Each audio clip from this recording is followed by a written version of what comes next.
La calebasse vide, l'injustice d'un mariage sans enfant. Dans le village paisible de Kamanka, Nafissatou et Moussa avaient célébré leur mariage entourés de leur famille, amis et voisins, dans une ambiance de liesse et de promesses. Nafissatou, jeune femme douce et aimante, était ravie de commencer cette nouvelle vie auprès d'un homme qui semblait la respecter et la chérir. Moussa, quant à lui, la voyait comme la femme parfaite pour fonder une famille et transmettre son héritage. Les premiers mois furent heureux, emplis de moments complices et d'espoir d'un avenir radieux. Le couple rêvait d'une maison pleine de rires d'enfants, d'innombrables petits pieds courant dans la cour et de moments où Nafissatou, comme toutes les mères du village, chanterait des berceuses à ses bébés au crépuscule. Mais les saisons se succédèrent sans que Nafissatou ne montre les signes d'une grossesse tant attendue. Elle voyait pourtant les autres femmes du village, récemment mariées comme elle, bientôt porter leurs premiers enfants. Cette attente prolongée éveilla peu à peu la frustration et l'inquiétude chez Moussa. Les premiers mois de questionnement furent encore discrets. Moussa, au départ, essayait de rassurer Nafissatou, lui murmurant des mots d'encouragement, bien que l'inquiétude se dessinât déjà dans ses yeux. Mais plus les années passaient, plus il ressentait l'ombre d'une pression sourde, celle des regards de la communauté, surtout, celle des murmures incessants de sa propre mère et de ses sœurs. Elle n'avait jamais exprimé une grande affection pour Nafissatou, la trouvant trop réservée et trop effacée. Pour elle, une femme digne de la lignée de Moussa devait avant tout être fertile. Au fil des mois, l'ambiance autrefois chaleureuse du foyer de Nafissatou et Moussa changea subtilement. Les paroles douces et rassurantes laissèrent place à des silences lourds et à des regards fuyants. Moussa, sous l'influence constante de sa mère, commença à douter de la capacité de Nafissatou à lui donner des enfants. Sa mère, Aïssa, une femme au caractère imposant et habituée à prendre les décisions pour sa famille, ne dissimulait plus son agacement et sa déception. Elle ne cessait de rappeler, souvent sous forme d'allusions acerbes, que chaque génération dans leur lignée avait toujours eu des enfants sans difficulté. Nafissatou, sensible à ces remarques, ressentit la pression monter. Chaque visite de sa belle-mère devenait un moment de tension. Aïssa examinait chaque mouvement de sa belle-fille avec suspicion, scrutant le moindre signe de grossesse. Lorsque Nafissatou n'échappait pas à des remarques directes sur son incapacité, elle devait endurer des surnoms humiliants que sa belle-mère chuchotait volontairement assez fort pour qu'elle les entende. Calebasse vide, terre aride et incapacité devinrent des termes récurrents qui blessaient Nafissatou profondément. Les sœurs de Moussa, partageant les opinions de leur mère, ajoutaient à la cruauté en murmurant entre elles et en lançant des regards de pitié feinte ou de dédain envers Nafissatou. Moussa, influencé par sa famille, commença lui aussi à nourrir des doutes. Il s'éloigna peu à peu de Nafissatou, devenant plus froid et distant. Lorsque la question de leur infertilité surgissait, il se montrait convaincu que le problème venait d'elle. Il ne pensait pas un instant que lui, en tant qu'homme, pouvait être responsable. Les hommes de notre lignée n'ont jamais eu de problème pour avoir des enfants, répétait-il souvent, aveuglé par sa propre assurance. Pourtant, il refusait de consulter un guérisseur ou un médecin, jugeant l'idée absurde et inappropriée pour un homme de sa stature. Il blâmait Nafissatou ouvertement, ignorant les larmes silencieuses qu'elle versait la nuit, désemparée devant la pression sociale et familiale qui ne faisait qu'accentuer son propre chagrin.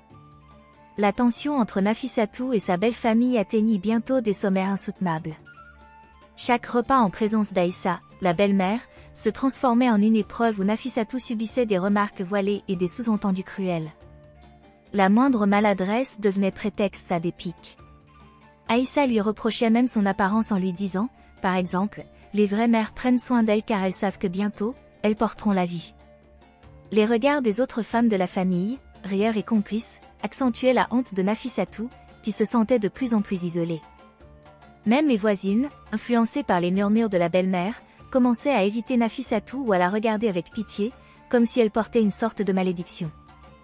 Moussa, de son côté, subissait la pression de sa famille, mais ses actions ne faisaient qu'aggraver la situation. Plutôt que de défendre son épouse, il se mit à s'imprégner des idées de sa mère, voyant en Nafissatou un obstacle à sa propre fierté d'homme. Le soir, lorsqu'ils étaient seuls, les discussions entre Nafissatou et Moussa tournaient presque toujours autour de leur incapacité à concevoir, avec Moussa lançant de plus en plus de reproches. « Si tu étais comme les autres femmes, nous n'aurions pas à vivre ce calvaire », lâchait-il froidement, sans un regard pour Nafissatou, qui sentait son cœur se briser un peu plus chaque fois.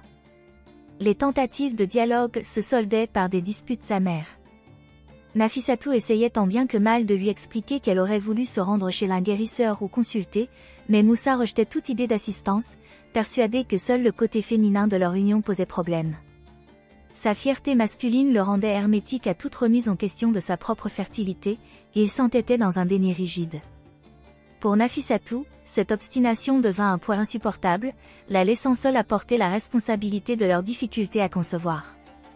Avec le temps, la pression familiale s'accentua et Moussa commença à envisager la solution imposée par sa mère, épouser une seconde femme. Aïssa ne cessait de le convaincre que ce serait la seule façon de sauver son honneur et de donner une descendance à la famille. Nafissatou, malgré sa douleur, resta digne, mais elle comprenait que son mariage était sur le point de s'effondrer. Les moqueries et insultes de sa belle-mère se faisaient plus mordantes, et même ses belles-sœurs, autrefois bienveillantes, suivaient l'exemple de leur mère, chuchotant sur son passage et la traitant de « calebasse vide » ou « d'arbre stérile ». Un soir, Moussa revint tard, et sans regarder Nafissatou, lui annonça froidement qu'il avait pris la décision de se remarier. Le cœur de Nafissatou se serra. Elle le supplia de ne pas aller jusqu'à cette extrémité, lui rappelant les années passées ensemble, leurs souvenirs, et même les promesses échangées. Mais Moussa, influencé par les pressions de sa famille et aveuglé par la crainte d'une lignée interrompue, resta inflexible. La douleur de Nafissatou se transforma en résignation. Elle savait que la société lui offrait peu de défense et que sans le soutien de son époux, elle n'avait d'autre choix que d'accepter cette décision imposée. La nouvelle épouse arriva peu de temps après, introduite dans la maison avec toutes les festivités que la tradition exigeait. La belle-mère, ravie, se démenait pour lui accorder tous les égards que Nafissatou n'avait jamais connus. La jeune épouse fut installée dans une nouvelle chambre bien décorée, avec des bijoux et des étoffes riches, tandis que Nafissatou, désormais reléguée au second plan, n'était plus que l'ombre d'elle-même.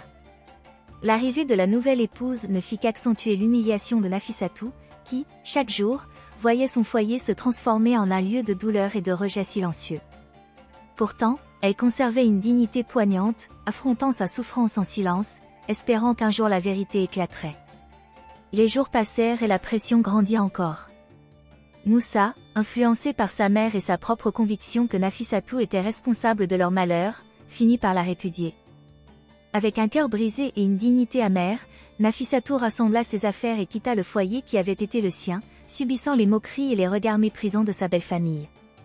Seule, sans défense, elle reprit le chemin vers sa famille, sa réputation marquée par les accusations infondées de stérilité. Cependant, la vie de Nafissatou prit un tournant inattendu. Après plusieurs mois, elle rencontra Issa, un homme doux et compréhensif, qui voyait en elle bien plus que ce que la société avait jugé. Il l'épousa et lui offrit un foyer empli de respect et d'attention. Puis, comme un miracle que beaucoup ne croyaient plus possible, Nafissatou tomba enceinte. La nouvelle fut une immense joie pour elle et son nouveau mari, mais également une grande surprise pour tout le village.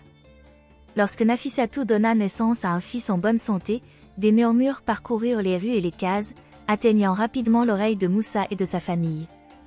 De son côté, Moussa vivait désormais avec sa seconde épouse. Pourtant, contrairement aux attentes, aucun enfant ne vint illuminer leur foyer. Les mois passèrent, puis les années, et la stérilité présumée de Nafissatou s'avéra être celle de Moussa. Sa mère, Aïssa, perdit de son arrogance et de ses certitudes. Rongée par la honte, elle évitait les regards dans le village, car elle savait que les habitants n'ignoraient rien de la situation. Des regards moqueurs et des chuchotements accompagnaient ses sorties, car tous se souvenaient de son attitude cruelle envers Nafissatou. Un soir, tandis qu'ils étaient assis en silence, Aïssa, la voix brisée par l'humiliation, dit à son fils, « J'ai voulu que tu aies des enfants, Moussa, mais à quel prix? Nous avons détruit une femme pour rien, et c'est nous qui sommes perdus aujourd'hui. » Moussa, hanté par le remords, ne trouvait aucun mot pour répondre à sa mère. Il comprenait désormais que, dans sa hâte à écouter les préjugés et les accusations de sa famille, il avait perdu une femme aimante et fidèle. La nouvelle de la naissance du fils de Nafissatou devint un sujet de fierté pour sa propre famille et d'étonnement pour le village tout entier. Désormais, on ne parlait plus que de la leçon amère qu'avaient subie Moussa et sa mère, laissant le souvenir de leur cruauté envers Nafissatou marquer la mémoire de tous, comme un rappel des conséquences de l'injustice et des préjugés.